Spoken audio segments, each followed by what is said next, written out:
But in all fairness to this guy, we haven't heard the argument before with such a magnitude of stupidity mixed into it. This is true. This is true. Credit where credit is due. Don't want to shortchange him. Right. Best construction on everything. Faith, firearms, and freedom. This is Armed Lutheran Radio.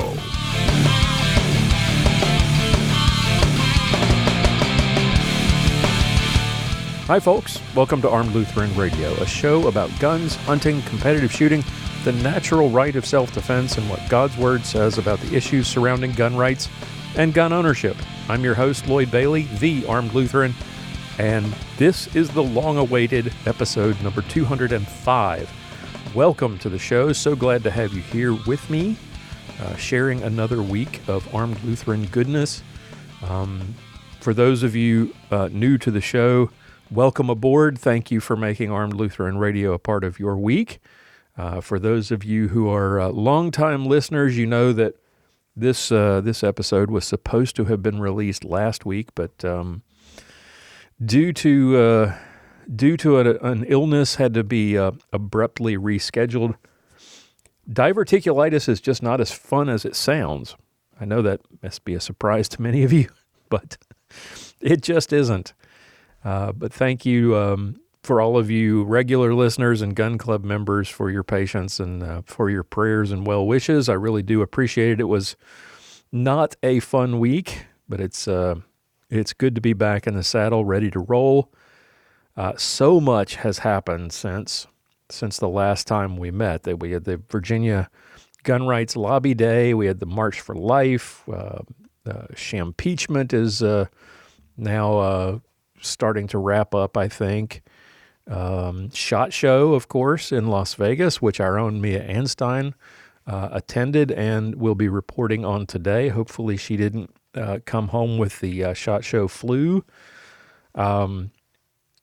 There's lots of cool stuff going on at Armed Lutheran Radio at the moment. One of those things is a new book that we have in the works. It features articles from our own John Bennett, former guests Evan Gegline and Gavin Mize, and 12 other Lutheran pastors from across the country commenting on the misuse of Scripture in the gun rights debate. Every chapter takes a different verse or topic and is addressed by a different pastor, and it's shaping up to be really, really awesome. I'm really excited about it. We added 5 or 6 new contributors recently who agreed to come on and contribute to the project, and I'm really excited about the way this is shaping up. You can pre-order a copy of that book, which we still don't have a name for. More on that in a moment.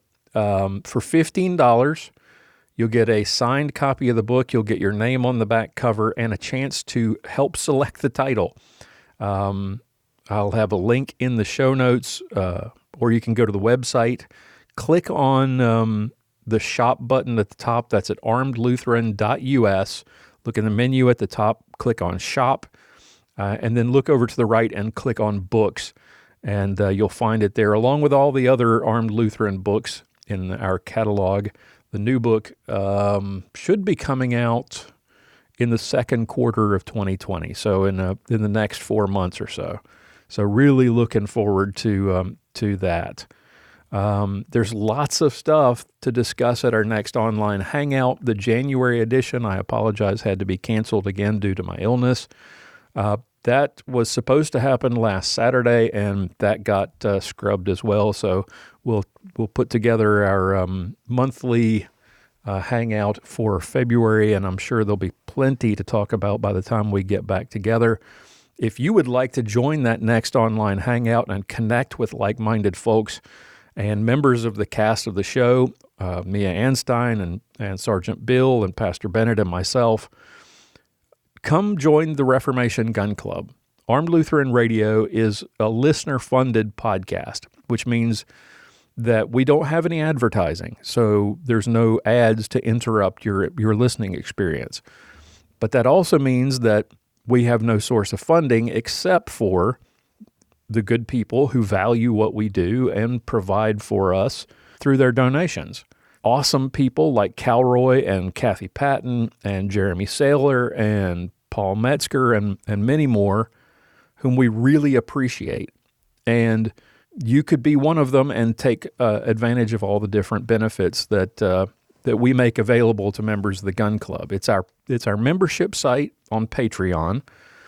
For just $1 a month or more, you can help us continue this pro-God, pro-gun ministry. You get some cool swag, access to hundreds of hours of exclusive content, which I've been cataloging for those of you who are members.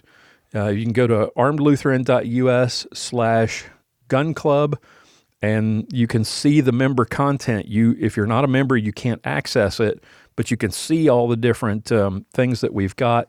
And I've started to organize it a little bit better. If any of you are familiar with Patreon who are not members, Patreon is a great site for this.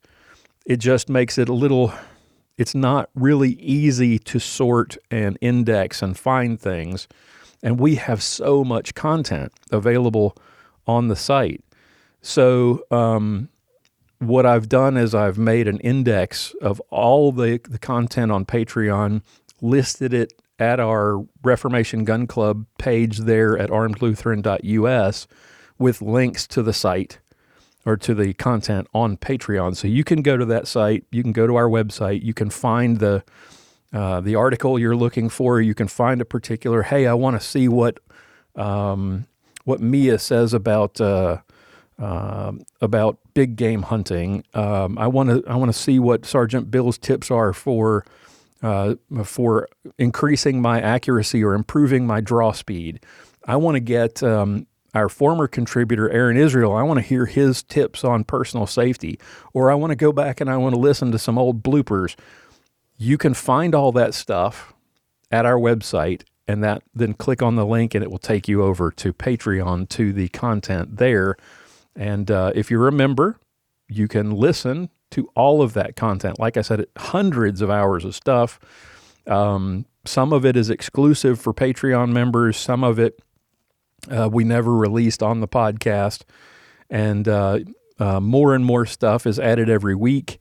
So if you would like to take advantage of all of that, if you would like to join us, the other benefit is invitations to join our monthly online hangouts. If you would like to be a part of all of that and support the show, visit armedlutheran.us/gun club, check out all the benefit levels there, and consider donating. $1 a month goes a long way towards helping us continue to do what we do, and we really appreciate all of our gun club members. armedlutheran.us/gun club for all the details. Okay, for those who are new to the show, this is our variety show week, and that means we have content from all of our contributors, Mia Anstein, Sergeant Bill Sylvia, and Pastor John Bennett. I will be back with you next week with Pastor Bennett for an episode of Clinging to God and Guns. Until then, have a great week. Sit back, relax, and enjoy today's show.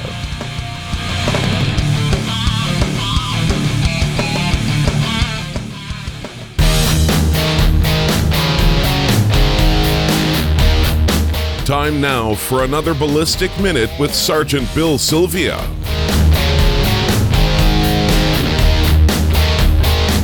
Hey everybody, I'm Sergeant Bill, and this is your Ballistic Minute. Today I'm going to talk about skills versus gear. So there's a big equipment race in competition shooting, as there always is, because, when there's new stuff, everybody wants to check it out, see if it's going to make them better, and this and that. And, well, recently, this was the 2020 SHOT Show this last week. And granted, I wasn't there, but I do watch a lot of stuff, a lot of YouTube videos, and a lot of the updates, and read a lot of info about what's coming out and what's new and the people that are there and what they saw, just so I can see what there is, and I kind of find it interesting. One of the things I noticed is there's not a lot of new handguns for practical pistol shooting that are really interesting looking. There's some upgrades to some models they've had. There's some upgrades to some long-standing models they've had around, different manufacturers and stuff, but there really hasn't been a whole lot of new guns that have come out that are really interesting. The only one that I've seen that was new that came out, and it's not really new, I think they've talked about it the last 2 years at SHOT Show, was the Laugo Alien, that weird-looking European gun that has an extremely low barrel and the slide is kind of fixed, but the sides of the slide recoil, and I mean, it looks interesting. It's completely revolutionary the way it's designed, but it still hasn't shown up in any shooter's hands, so it's still just a phantom, a wish that everybody wants to get a hold of that gun, but nobody has it yet.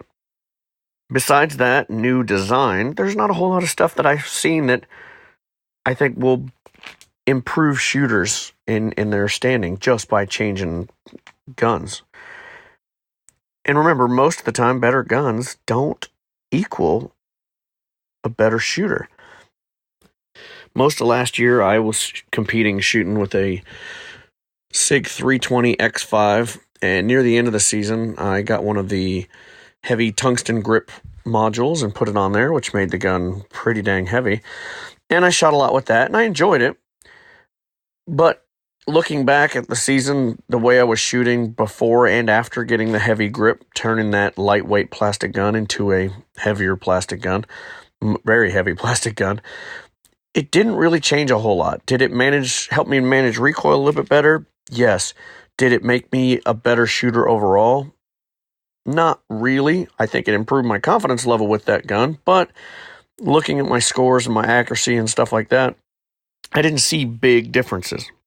So whether you have a heavy gun or a light gun, you still have to manage the recoil. You still have to move the gun around. So is that a big deal? I don't really think so. Maybe a little bit, but not as much as a lot of people think it is. Now everybody's always talking about super smooth, short, light triggers, and everybody wants to take their stock guns and make them have a, light trigger, which really, let's talk about it. What's a light trigger? A lighter competition trigger, really anything about 4.5 pounds and under. Your stock Glocks are anywhere from 5 pounds to 7 pounds out of the box. The more you shoot them, polish up some of the parts or whatever, and polish them up by shooting them, they're going to get a little smoother and a little bit lighter. I have several stock Glocks that are right around 5 pounds because I've shot them a whole bunch and polished up maybe the trigger bar and stuff. So does that help a little bit? Yeah, a little bit. I've got some guns that have some 3-pound triggers, which is pretty light. I don't really like going anything lighter than that because I like to know when I'm going to shoot. I like to know when the gun's going to go off. And anything lighter than, say, 2.5 pounds or so, and it really turns into that went off. Did you mean it to go off? Well, if I'm shooting a gun, I want to know that it's going to fire when I want it to fire, not, oh, surprise, there it fired.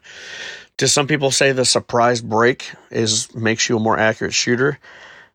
Maybe, but you still have to align the sights. And if you don't know when it's going off, how do you know when the sights are aligned where you want them? You're just hoping they meet up at the same time. Can you shoot faster splits with a lighter trigger? Yeah, you definitely can. Are they going to be accurate splits? Maybe. Probably not. So really, when it comes down to it, if your gun shoots faster because you have a lighter trigger, that's great. So you're shaving hundredths of a second off of your splits, maybe a tenth. But if you're still transitioning or, moving your gun around and not shooting sooner, that's not going to make that big a difference. So in effect, the super light trigger doesn't have that much of an overall effect on your stage scores and on your match scores overall. Same thing with that heavy gun. You have to manage the recoil. So you might have, faster splits, but you still have to be able to transition faster and handle the gun faster and be sooner to shoot into positions. That's the stuff that really chops the time off your scores. What I've always found really interesting is when you look at the high-level shooters, the Rob Lathams and Ben Steggers and stuff like that, these guys, I've been in class with Rob Latham, and he's taken my gun, which had a way heavier trigger. It was a stock duty gun I was shooting, and he ran it like it was his competition trigger with a 2-pound trigger and runs it fast and runs it accurate. the better a shooter you are, the better you are with anything you pick up. In the off season, I've been playing around with some different guns, going to the range, just shooting for fun. And one of the things I've noticed is my accuracy that I was working on a lot last year with my 3-pound competition trigger or 3.5-pound competition trigger in my X5 from the SIG Armor. It is great when I'm shooting it, but when I pick up other guns that have a more of a factory style trigger, it was kind of messing with me because I was pulling shots that I wasn't used to pulling or yanking the trigger differently than I was, and my accuracy was not very good because I had gotten really used to that super light trigger. Heck, even a couple years ago when I took a Ben Steger class, I asked him about his gun, and he said, yes, he does has a little bit of trigger work done to his stock too, but he said it's nowhere near what most people do to theirs.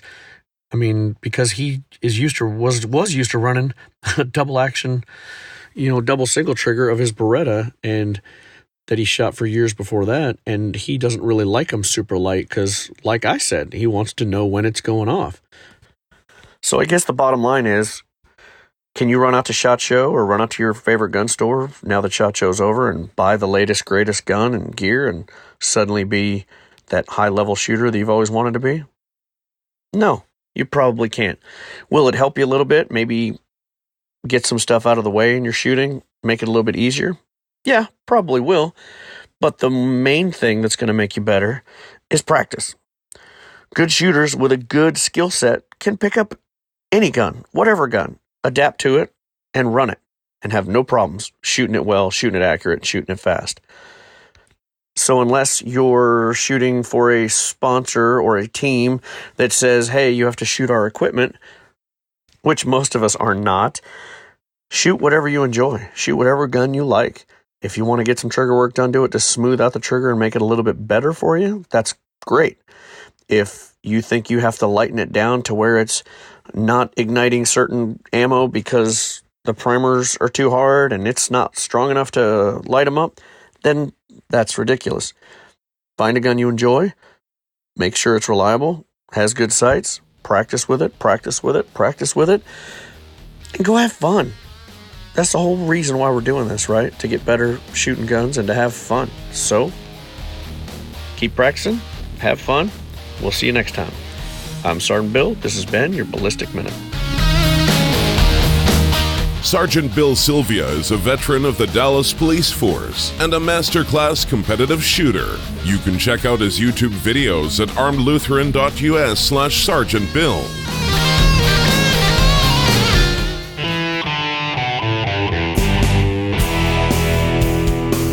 Time now for Mia's Motivations with Mia Anstein. Hey there, hi gun clubbers, it's Mia again. I am coming to you from somewhere in Arizona on my way home from SHOT Show 2020. It was quite a whirlwind show. As usual, I had a lot of meetings with my editors, those which I write for, and dialing in my year, what is expected of me, and all those fun, good things. I had a little bit of time to get on the show floor, not a whole lot.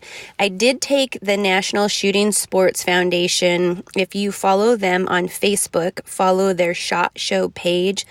I did a live for them and took them around the show floor to a couple of booths that I really needed to stop by. I figured since I was going to have that chance to be out there that I would stop by and do a little visiting. There was a 22 rimfire from Christensen Arms, and they generally are known for their center fire, the high caliber rifles, of which I have a couple. If you saw my Field and Stream cover photo, I'm holding one on the cover of that magazine. But I stopped by and saw their 22. As I said, go to SHOT Show on Facebook page by National Shooting Sports Foundation, and there's a video there. You'll see it, and it really is something that I'm interested in. It's a great place to get people started shooting. It's also Jeff the gentleman who we spoke with in there, he mentioned that it's a great way to practice your technique. And when you're practicing, you always want to practice like real life. So what better way to get inexpensive ammunition and practice either shooting targets or prairie dogs or small game and practice your shooting. So that was one good thing I saw. I also saw in that video I shared Twisted X shoes. This is something that a lot of us wear out west. They're super comfortable shoes. They're great, but what caught my eye, I was actually meeting with my editor for Mossy Oak, or waiting to meet with him. And at SHOT Show, there's so many things. You never can see everything, and especially when you're just there on the floor for a short time. But these caught my attention when I was waiting for my appointment, and they have a Mossy Oak pattern on them, and they're Twisted X, but they also won a Global Green Award with this design. So check that video out again. And then lastly, I wanted to share an item that I found near the press room. There's a new product center, and these are companies that are waiting in line to get booth space on the show floor. And so they get like a 4-foot booth space to show a product. And this one caught my eye. It's not a gun. It's not a magazine. It's not safety equipment, but it's called Hot Shots. And I labeled it on my website as an unusual favorite at SHOT Show because it's not the gun stuff. These are reusable heat packs, and similar to hot hands, if you think of those ones you shake up and activate the powder inside of them, and then when it's super freezing cold, you're wondering, like, are these okay, or are they working? Are these ones expired? I need to throw them out, because you really can't feel them when you're super cold. Well, this Hot Shots is a gel material, and it has a bag similar to like the bladders you put in your backpack, and that's the outer material, but that gel inside, it has a tab, and you press it and it causes a chemical reaction, releasing this component that causes it to heat up. It's super cool because it's reusable. It's warm. You can feel it like immediately. It's warm and it lasts up to 4 hours. At least the small one that I shared on my site, I shared the price for a 3x5 hand warmer. It's MSRP is $10. So that's a reasonable price. It's reusable. Once you're done, after that has heated up for the 4 hours, you throw it into boiling water. It causes the chemicals to go back to the button, and then it's ready to go again. So if you're out longer than 4 hours, maybe you would want to get a couple of these. So when the one is done being heated, you could snap on another one. Anyways, check them out. Their website is reusableheat.com. That's where you can find that. And I just thought it was really cool. We could use that on range days. We could use it when we go to sporting events. We can use these like all the time. They also had various sizes. So with this morning, being at the show is exhausting, and my shoulders and my body is just sore. But I hopped in the hot shower to try to get my muscles to loosen up. And it would be nice to have one of those heating packs. They do have one that's a long, slender one that you could throw over your shoulders for a heating pad. And that would have been wonderful this morning. Side note, another thing that I thought was cool is you could throw these in the freezer and use them as a cooling gel pack. So check them out. I just thought it was incredible that was at SHOT Show. I didn't expect to find that. And I will try to share something cool with you next time. Have a great one. Bye, guys. You can read more from Mia, watch her YouTube videos, or check out her podcast, Mac Outdoors with Mia and Leah, at miaanstein.com.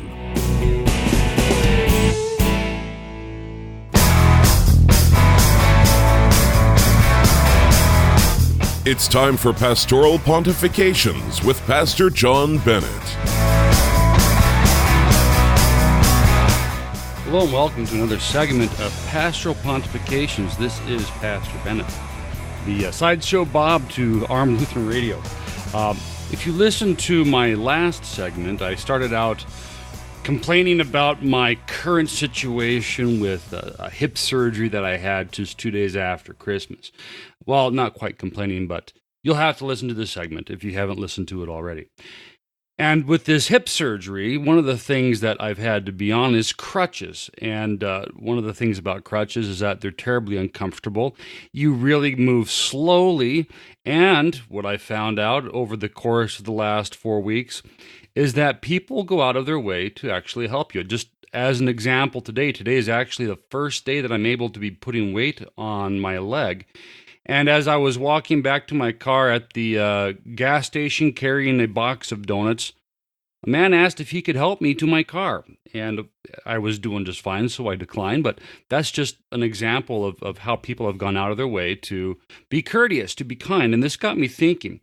I was raised in an era where it was unthinkable for a man to not hold the door open for a woman if she was in close proximity to the door and he was ahead of her, especially if he was ahead of her. He would politely hold the door open for her. I was taught through the example of my own father that this is something that should just be second nature. And it got me thinking, where is chivalry today? Is chivalry dead, or is it still there in this world? Now, we've heard all this nonsense from radical feminists about toxic masculinity.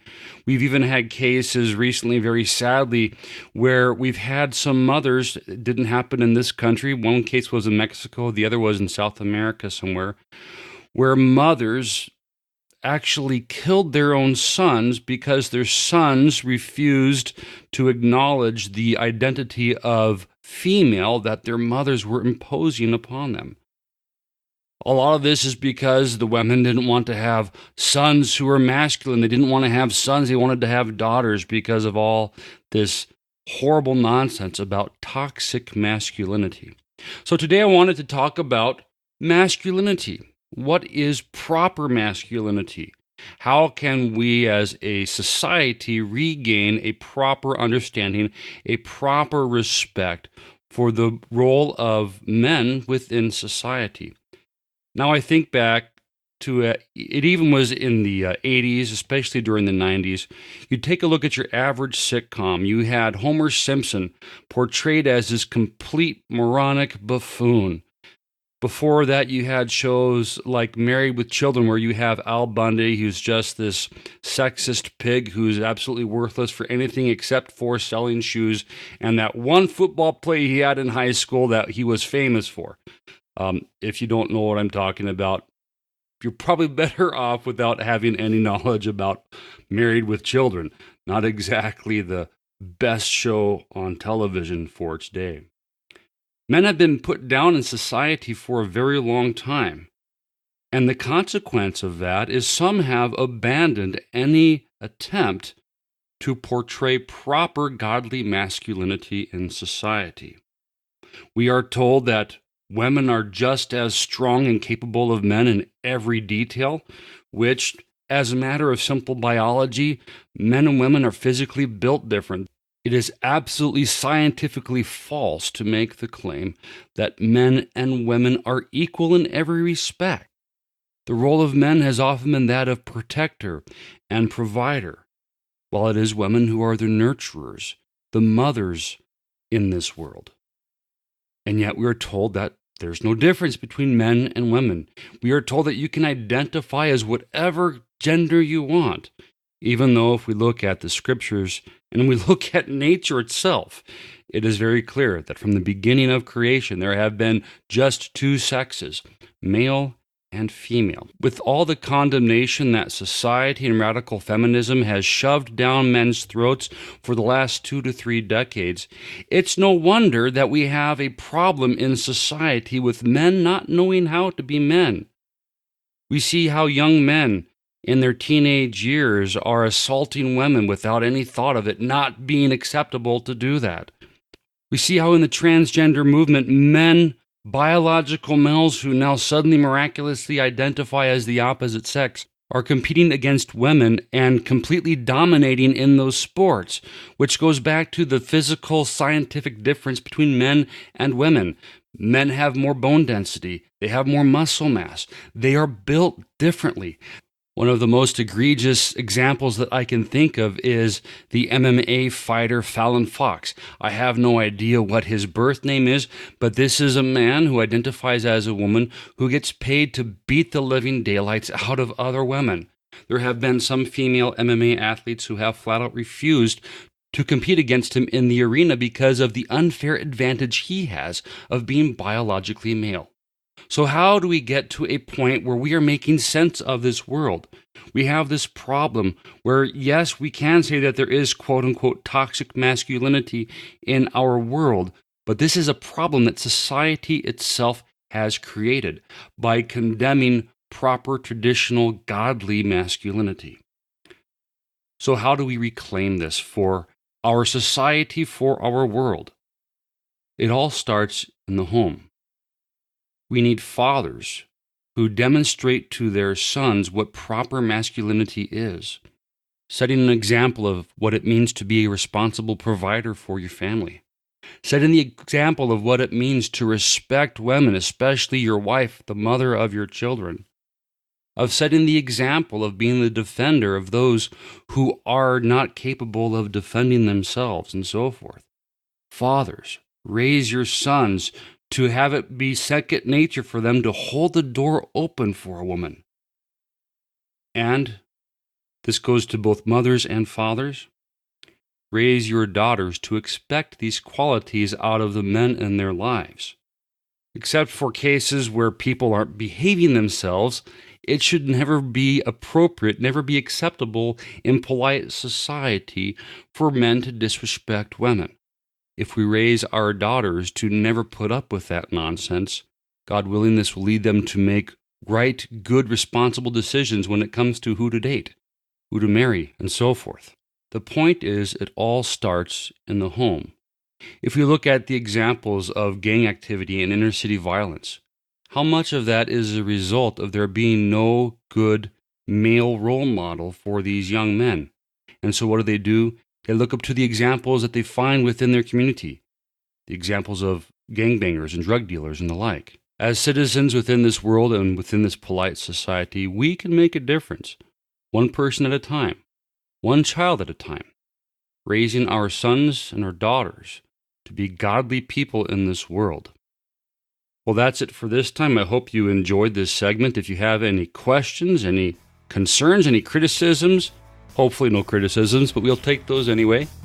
If you have anything that you would like me to address on this segment and pontificate about, you can give us your feedback through the feedback page at armedlutheran.us. Christ blessings, and we'll talk to you next time. John Bennett is the pastor at St. John's Lutheran Church in Willow Creek, Minnesota. For more information, visit stjohnswillowcreek.org. Got a question or a comment about something you heard on today's show? Visit our feedback page at armlutheran.us/feedback and leave us a voice message or send us an email. We'd love to hear from you.